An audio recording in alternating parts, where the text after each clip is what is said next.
तो पुण्यात्मा, अब कागभूषण के साथ ये ऐसी ही घटना घटी। 4 बातें सीख के गाना सीख लिया और उसके प्रशंसक हो गए कई, जैसे श्रोता आते थे। उसके अंदर अभिमान भर गया। गुरु जी को बता रहा कागभूषण कि एक दिन मैं बैठा था, आसपास मेरे वो भगत प्रशंसक विराजमान थे। गुरु जी आए मंदिर के अंदर भगवान शिव की पूजा करने के लिए, तो मैंने बैठे बैठे प्रणाम कर लिया, उठा नहीं। मैं उठ के उनका सत्कार नहीं किया गुरु जी का, जो एक नियम होता है। और मैंने सोचा मेरी बेइज्जती हो जाएगी, मेरे चेले बैठे हैं आसपास ही, तो खड़ा होऊंगा। तो मैंने अपने आप मैंने सोच लिया, अभिमान हो गया। तो गुरु जी ने तो इस तरफ ध्यान नहीं दिया, क्योंकि उनकी तो धुन थी अपनी पूजा करूं जाके। वो तो मंदिर में भगवान शिव के जो मूर्ति थी वहाँ बैठ के भक्ति करने गया। अपनात्मा जो दास कथा सुनाना जा रहा है, ये ना समझना कि ये मंदिर की पूजा से उस पुजारी को, पंडित को कोई उपलब्धि थी। वो पूजा तो आप कहीं कर लो, घर पर बैठ के कर लो, सच्चे दिल से जिस भी इष्ट की आप पूजा करोगे, साधना करोगे, जितनी उस इष्ट की सामर्थ्य है उतनी मदद आपकी अवश्य करेगा। कबीर साहब कहते हैं, जो जाकी सरना बसे ताको ताकी लाज, और जल सुई मछली चढ़ जाए ये बह जाती गजराज। अब जैसे जल ऊपर से गिर रहा है ऐसे झरना टाइप, तो उसके सामने तगड़े से तगड़ा हाथी भी, शक्तिशाली हाथी भी खड़ा हो तो उसको भी वो जल बहा ले जाता है, पटक देता ठाके। और मछली को अलाउड कर रखा है उसने, तो कितने घूम, क्योंकि वो उससे एक विशेष लगाव रखती है जल से। उसने उसके अपनी सारे नियम तोड़ दिए उसके लिए। वो उल्टी दिशा में भी ऊपर चढ़ जाती है और ऊपर चली जाती है, फाल से भी ऊपर पहुंच जाती है। तो कहने का भाव ये है कि जैसे आपकी मित्रता एक दरोगा जी से होगी और उसके ऑफिस में आप जाकर सीधे बैठ जाओगे, चाय पिलाओगा, खाना खिलाओगा, बर्फ़ी खिलाओगा, और उसके सत्र का जो काम होगा पहले करेगा आपका सबसे पहले। और वहाँ वैसे दरोगा के थाने में जाना आम आदमी की हिम्मत नहीं, और वो उसके लिए एक आम बात होगी। ऐसे ही कोई डीसी से मित्रता किया हुआ तो उस सत्र की, अपने सत्र की जो भी सहयोग सहायता है अपने मित्र को वो डिप्टी कमिश्नर भी देता है। और इसी प्रकार किसी की मंत्री से जान पहचान है तो मंत्री अपने सत्र का लाभ देगा ही देगा। और जिसकी मुख्यमंत्री से है, इसी तरह जानो आगे प्रधानमंत्री से जिसकी मित्रता होगी तो उसके आगे फिर सारी ये फेल होगी।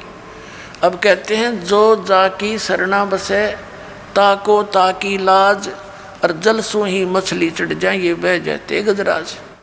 तो भगवान शिव की साधना करता था, सच्चे दिल से करता था। तो भगवान शिव भी कोई छोटी बात नहीं, एक विभागीय मंत्री है इस 3 लोक में, काल के एक ब्रह्मांड में। अब जब वो ये पुण्यात्माओं ये कंसेप्ट साथ साथ इसलिए क्लियर करने पड़ते हैं कि आप लोगों के मन में वो पुराना बहुत ज्ञान अड़ा पड़ा है, कति यहाँ तक ठोक रखे हम।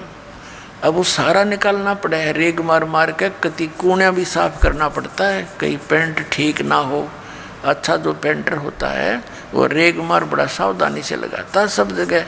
कहीं जंग रह गया तो फिर टिकन नहीं देगा, इस लगा खराब हो जाएगा।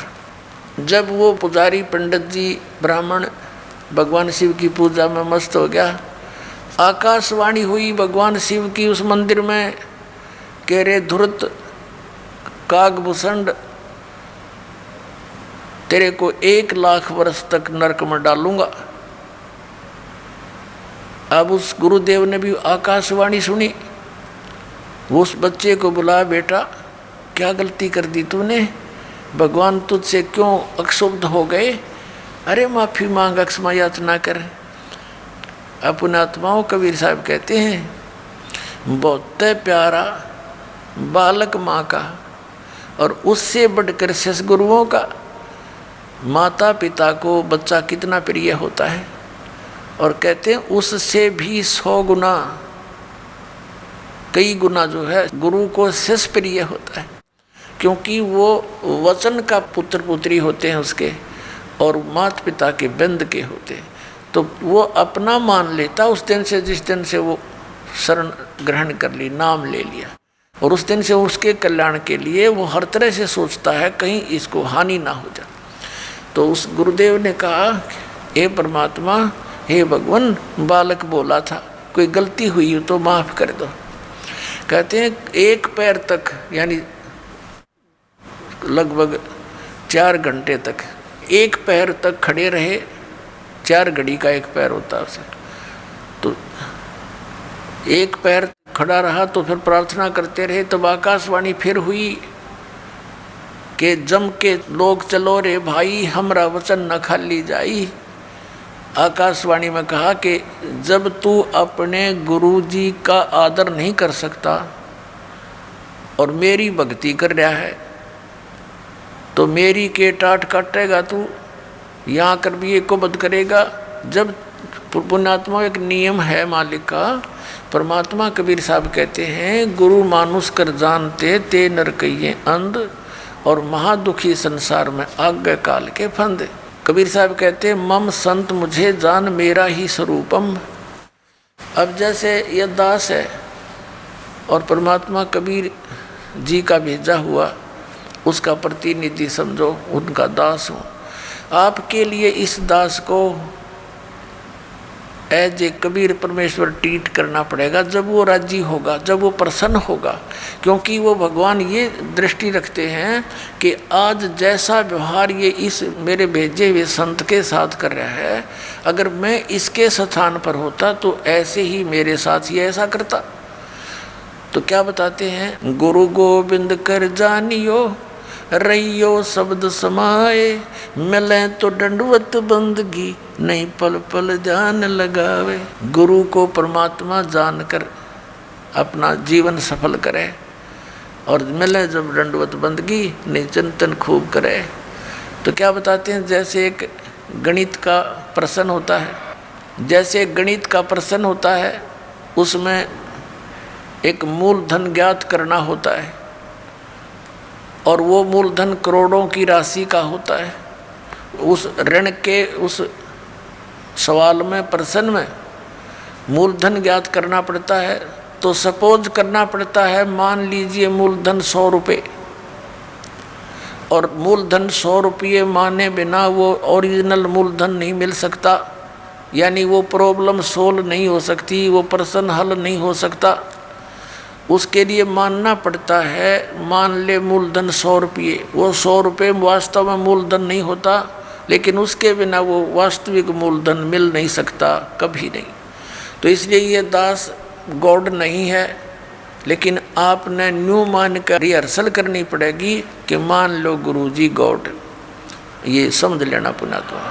क्योंकि जब आप यहाँ से जाओगे तो आपको त्रिकुटी के ऊपर, जहाँ एक इंटरनेशनल एयरपोर्ट है यहाँ से जाने का, और वहाँ से जहाँ भी जिसने टिकट बनवा रखी है, यानी जिस भी देव ईष्ट की साधना वो किए हुए है, वहाँ त्रिकुटी से ही उसका फिर आगे आगे उसी रास्ते से उसके विमान जाएंगे। तो वहाँ जब आप पहुँचोगे, ये दास खड़ा दिखाई देगा आपको, परमात्मा इस दास के रूप में वहाँ मिलेंगे। और आपकी जैसी श्रद्धा यहाँ होगी ऐसी वहाँ होगी। ये तो रिहर्सल है, एक ट्रायल है। तो जैसा आपका बर्ताव इस दास के प्रति यहाँ होगा, ऐसा ही वहाँ होगा। अब जैसे दास यहाँ खड़ा है बाहर और आप वहाँ बैठे मस्ती मार रहे हो, एक गप्पे कर रहे हो, तो ऐसा ही भाव फिर वहाँ होगा। तो भगवान निकल जाएंगे, तुम बड़े गप्पे मारते रह जाओगे। तो जो ही गुरुजी आते हैं, आप देखते हो कोई भी गुरु हैं, कहीं पर भी वो नकली हैं, उनके प्रति भी वो ऐसी श्रद्धा रखते हैं जो पुण्यात्मा है, क्योंकि उनका स्वभाव है। एक टक दृष्टि रखते हैं जब तक वो आँखों के आसपास रहते हैं। तो ये उनने पिछले जन्मों से अभ्यास कर रखा, जो पुण्यकर्मी प्राणी पिछले जन्मों से आ रहे हैं भक्ति करते हुए। तो ये नियम है, विधान है इस भक्ति का। तो वहाँ जैसा जिसका आपने यहाँ प्रैक्टिकल कर रखा है, वो तो वैसा ही वहाँ होगा आपका स्वभाव। तो इसलिए गुरु जी को एज ए गॉड ट्रीट करके उसके साथ फिर ऐसा व्यवहार करें। गुरु के सम्मुख वचन नहीं कहे, सो से रहनी गहनी सुख रहे। तो इस प्रकार जो नियम है, गुरु सम्मुख ले झूठ सजोई, निश्चय नरक पड़े से सोई। तो इस तरह की जो परमात्मा ने फाउल पॉइंट बता रखे हैं, उन फाउल पॉइंटों से डरे।